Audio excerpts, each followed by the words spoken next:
Well, there's another one this season that's a tough story, and again, one that doesn't get any mention on national television these days or in any of the widely seen retrospectives. But she was well known for a variety of promotions for several years, and then unfortunately, her career kind of went the way of some. Daffney. Yes. Um, and Daphne was out of wrestling, I guess sometime, I've lost track, sometime before her passing, Mhm. but she was just, one of those girls that, I think how big a turning point was it? The turning point was her injury from that goofy bump in TNA, Right. and and it screwing up a variety of things in her body.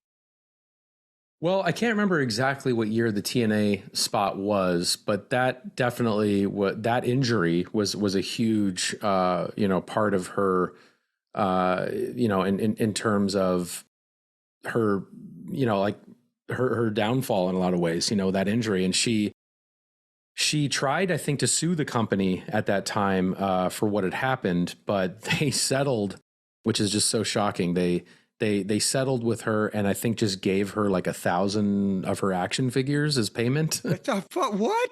Yeah, it's something I did not know, and it's just like, oh my god. So like that's what she got as like her settlement out of that whole situation. So, and it was for the folks who don't know it, and I don't remember the specific details, but it was some kind of goofy furniture, weapons, no DQ match where she Yeah, somehow got pushed choke off a ladder slammed off a ladder through a table or some shit or to other. the outside. Yeah, Yeah, yeah, to the floor, yeah. and fucked herself up in a variety of ways, and was trying to get TNA to pay for her medical bills, which Exactly. at one point they said they would do, and then Yeah. apparently forgot that they said that. And Yeah, and she yeah, got a yeah, garage full of action figures yeah, for it, which is just crazy. But she's I'm so glad we did this episode too. We got a lot of voices, from sort of the the inner circle, if you will, the close friends and family of hers. They're obviously very protective of her and her legacy. And so for us to be able to tell that story with that sort of intimate access, I think is very powerful for this episode. And for her, it's tough because, she broke into the business. She was actually a child actor, which I didn't know either. I didn't know that myself. Yeah, she was a child actor. She's actually, it blew my mind for all the cinephiles listening, that she was Hey, in. hey, we don't let those kind of people listen to the show.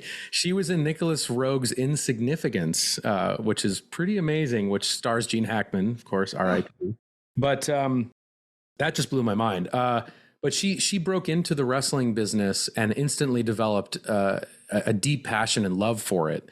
And but she kind of broke in at this awkward time where, women's, I mean, she broke in what, 2000, the WCW era. It's like women's wrestling was not what it is obviously today. It wasn't much of a thing. And so I feel like it was kind of, I think what's in part tragic about this episode is, she cared so much about the business and wanted to do so much with the business. But it kind of reminds me of our Luna Vachon episode in a way too, where it's like, Luna also wanted to participate in doing more physicality and more things, but there wasn't that sort of role for someone like that. Yeah. And so I think she kind of got into this mode, especially with the TNA thing, where it was kind of doing, whatever is asked of you in that moment to do these things.